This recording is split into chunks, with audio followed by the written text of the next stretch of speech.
ao suicídio. Estamos recebendo aqui Israel Matos, ele é médico integrativo e psicanalista. Vai dizer aqui o Setembro Amarelo, que iniciou, aliás, no domingo, e é um mês que a gente tem que conscientizar aquelas pessoas e falar desse tratamento também que existe. Israel, boa tarde, os ouvintes da Rádio Porto Brasil FM.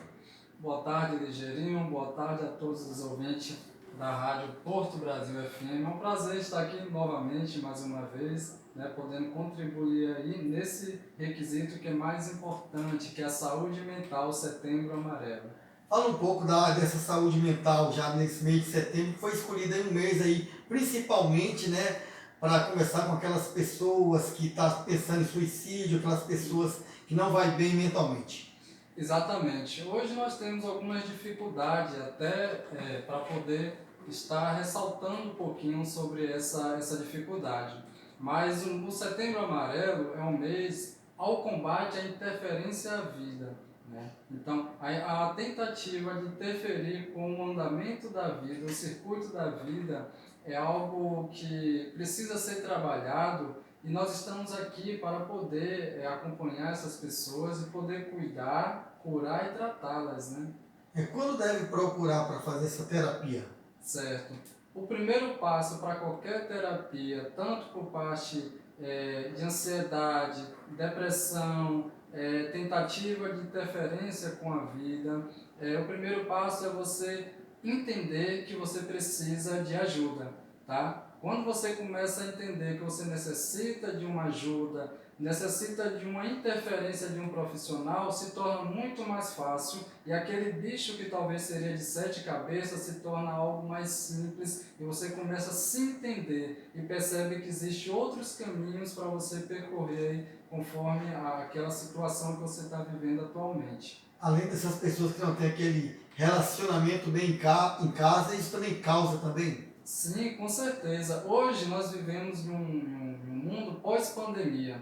Então, a gente entende que através da pandemia foi desencadeado diversas dificuldades psicossomáticas, que são doenças que começam na cabeça e se desenvolvem no corpo, Começa primeiro ali no sistema emocional, psicológico, e também as dificuldades, os transtornos psicoemocional também. Então, depois da pandemia, com essa ideia de ficar em casa, com as restrições, com cuidado com a saúde, muitas pessoas se abalaram, desenvolveram dificuldades e doenças e transtornos psíquicos. Como que uma família pode observar que a pessoa não está bem em casa?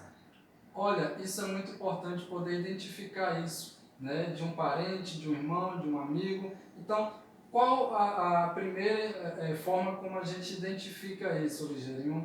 Mudança repentina de atitude, de fala, de comportamento. Uma pessoa muito alegre, feliz, e pensar que essa pessoa está triste, e não é algo uma vez ou outra, é algo mais contínuo, você percebe a mudança de comportamento drástico dela, é algo de se chamar a atenção.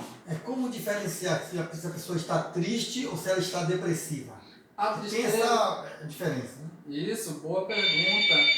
A tristeza, ela é um sentimento natural do ser humano, pois nós somos conjugados em felicidade, tristeza, prazer, Então, como a gente identifica a diferença entre uma depressão e uma tristeza? A tristeza é algo que vai passar, por exemplo, sentimento de luto, de morte. A gente entende que esse sentimento de luto é um período normal do ser humano. Isso só não pode se perpetuar. Então, uma pessoa que ela está a semana toda, a segunda semana, a terceira semana triste, se trancando em casa, se isolando, isso já passa de uma tristeza comum e pode ser ali uma pré-depressão ou algo ali voltado ao sistema emocional. Israel, quem está nessa situação de luto, o que é que a pessoa, o primeiro passo que ela deve fazer? Os familiares e essa pessoa também. Pronto. Olha, o luto é algo que a gente entende que todos vão passar, porque o mecanismo de vida, os filhos enterrar os pais, os avós, então isso vai acontecer. Acontece que nós, seres humanos, eu entendo que não fomos projetados para o luto, para a morte. Quando isso acontece, vem essa parte ali da tristeza, talvez do desespero, é a sensação que você perdeu tudo e perdeu alguém que você gostava muito. O que acontece? Neste momento, como nós podemos de certa forma, lidar com essa situação, lidar com esse mecanismo de poder ajudar uma pessoa que está em luto. Eu sempre falo isso, em um velório, palavras não vão ajudar mais que um abraço. Muitas vezes eu vou para um velório e a pessoa talvez espera eu falar e eu vou abraçar.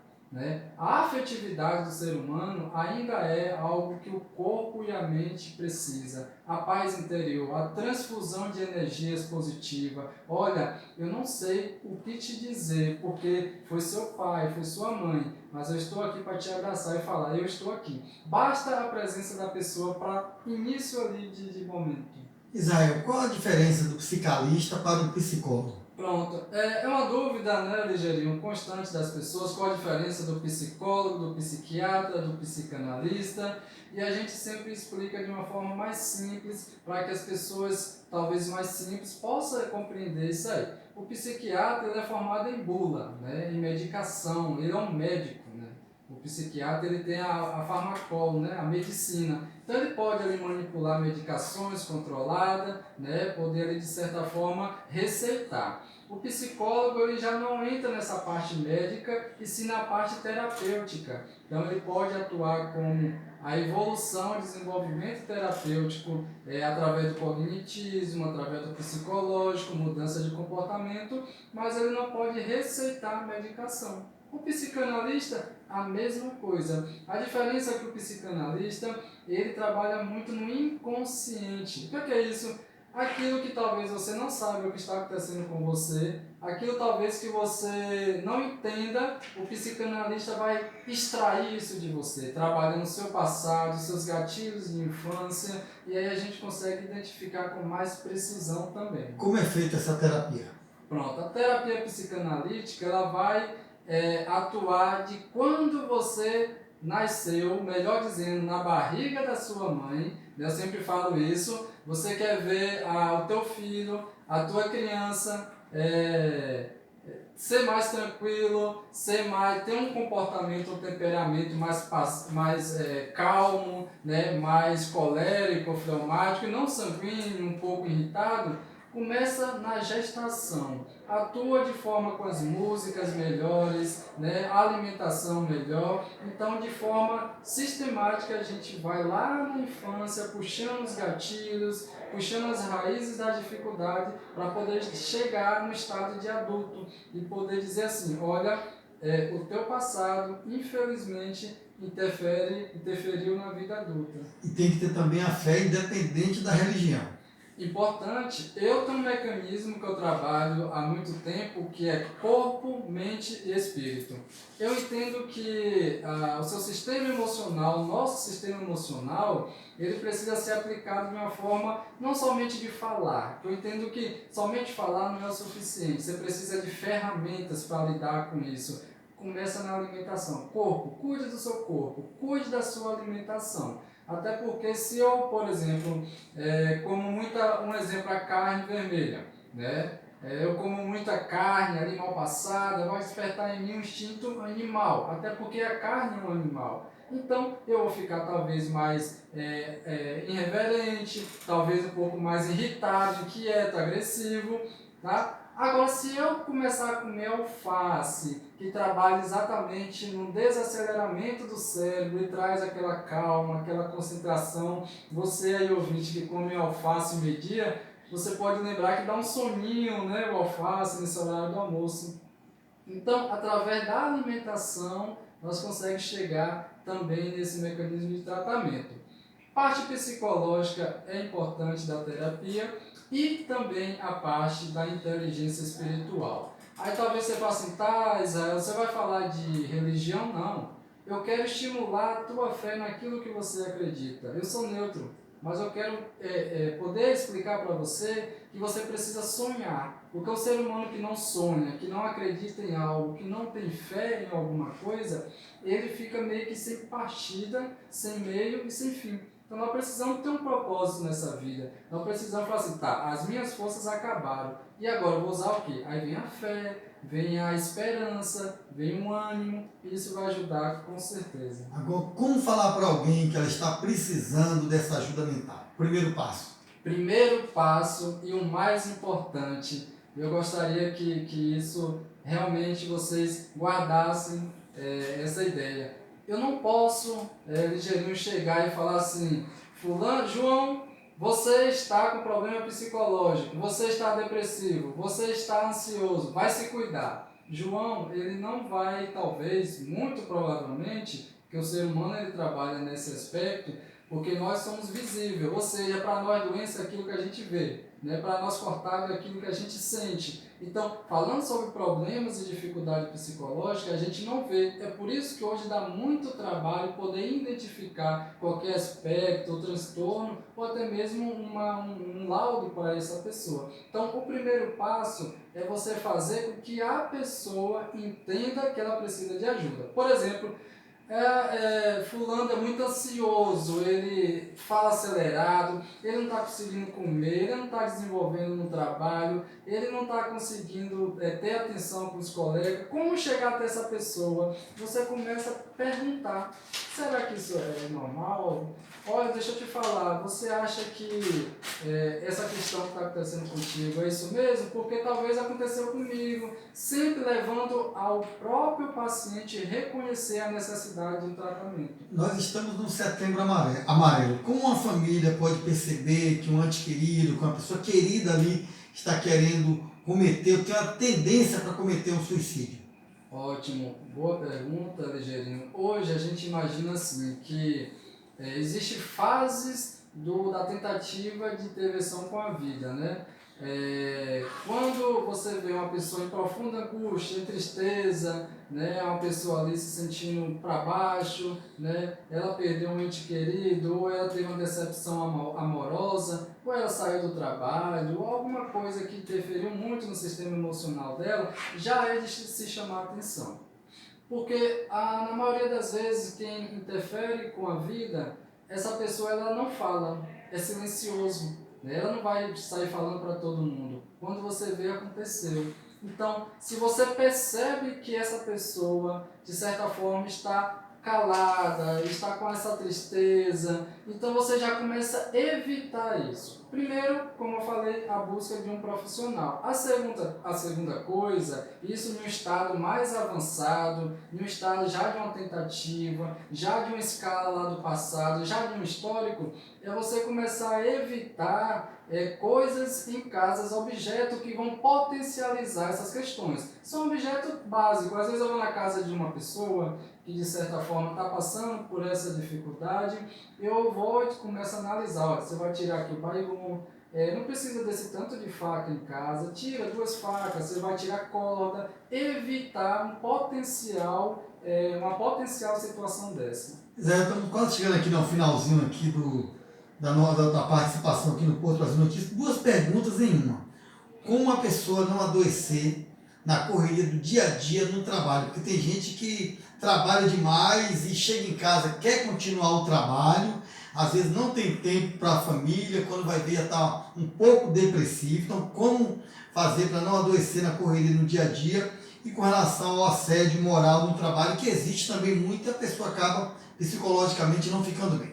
Pronto, ótimo, vamos lá. Primeiro, como não adoecer, né, nessa vida de correria, nessa sistemática que nós temos? Tem uma palavra que encaixa muito bem isso: tempo de qualidade.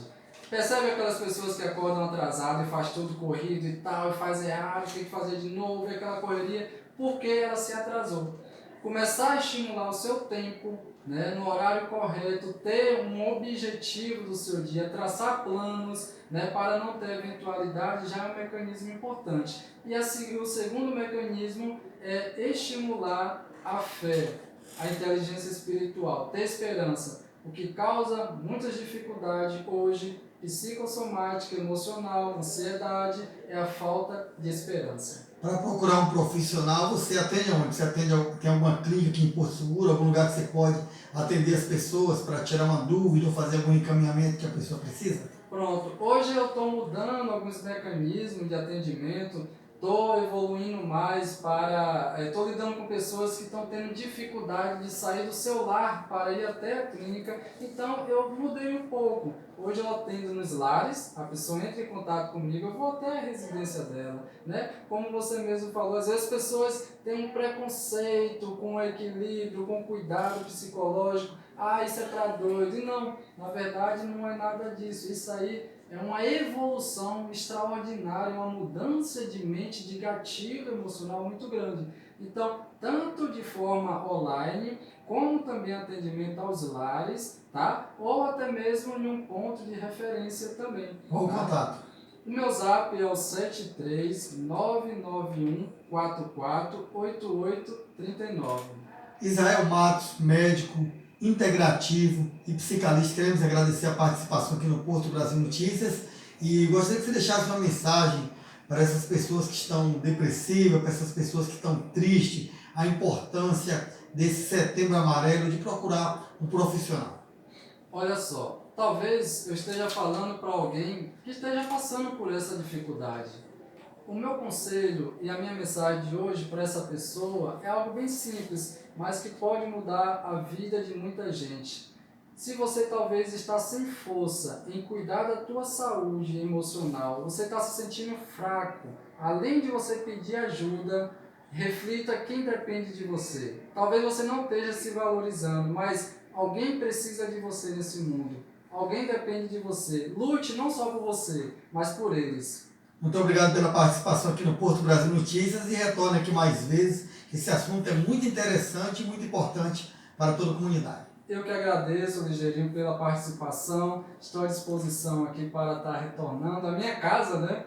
E então poder estar, de certa forma, contribuindo. Muito obrigado a todos. Mais uma vez, para finalizar aqui, o seu contato. Meu contato, pode mandar mensagem, qualquer hora, estou à disposição para estar tirando toda dúvida. É o 73991448839.